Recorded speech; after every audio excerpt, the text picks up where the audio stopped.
Nous sommes devant le tribunal de première instance de Tunis où une cinquantaine de journalistes et de représentants de la société civile se sont réunis à l'ouverture du procès du journaliste Zied Al-Aini, un journaliste et un chroniqueur réputé en Tunisie. Il a été placé en détention provisoire par le juge d'instruction et est poursuivi pour outrage à la personne après des critiques sur le bilan de la ministre du Commerce Kalthoum Ben Rejeb. Ce qu'il faut savoir, c'est qu'une vingtaine de journalistes font l'objet de poursuites judiciaires en Tunisie. Cette manifestation est à l'appel du syndicat national des journalistes tunisiens.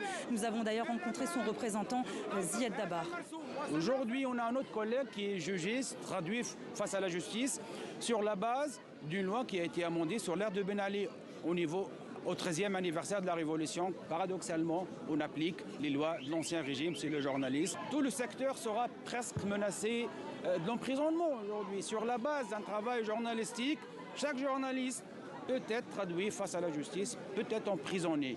Aujourd'hui, il y a une certaine orientation de l'appareil judiciaire à ce qui ne respecte pas les libertés de presse et la liberté d'expression en tant que valeur aujourd'hui. De son côté, la journaliste Aïda El Ishri déplore des atteintes sans précédent à la liberté de la presse depuis la révolution de 2011.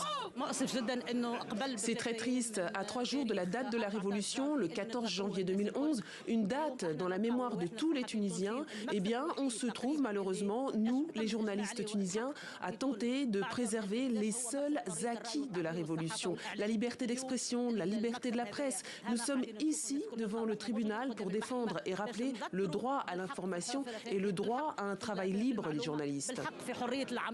Pour ce chef d'inculpation, le journaliste Zied Al-Aini risque jusqu'à 2 ans d'emprisonnement et une amende.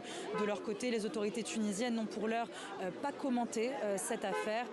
Ce qu'il faut savoir, c'est que depuis le coup de force du président Kais Saied en juillet 2021, au moins 40 personnes ont fait l'objet d'une enquête ou ont été poursuivies pour avoir exercé leur droit à la liberté d'expression selon les termes de l'organisation Amnesty International.